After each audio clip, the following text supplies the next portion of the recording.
Hi everyone, thank you for posting all of your questions regarding Valentine's Day. I will do my best to answer all the questions that you have asked. In any case, let's start.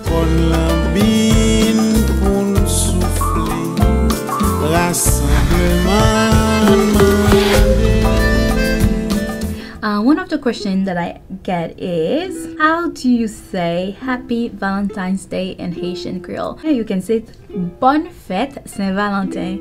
Bonne Fête Saint-Valentin. This is how to say sweetie in Haitian Creole. Chérie.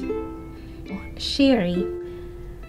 How do you say making love in Haitian Creole? Fais l'amour. Fais l'amour. How do you say flowers in Haitian Creole? Flowers in Haitian Creole is fleur. Oh, pote fleur pour oui, I bring you flowers.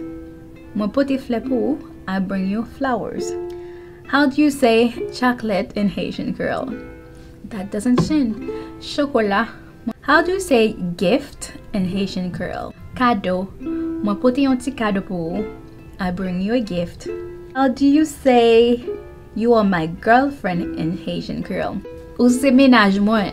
You my girlfriend. Ou se ménage moi. Oh, ça c'est ti ménage moi. This is my girlfriend. How do you say it? This is my wife? Ça c'est madame moi. This is my wife. Ça c'est madame moi. Would you like to go out with me? Ti chéri, est-ce que t'as vle fon ti soti avem? Ti chéri, est-ce que t'as vle soti avem? And how do you say I love you in Haitian Creole? Mwen renmen'w. Ah, mwen renmen'w. Mwen renmen'w en pile. I love you a lot. Mwen renmen'w en pile. I love you a lot.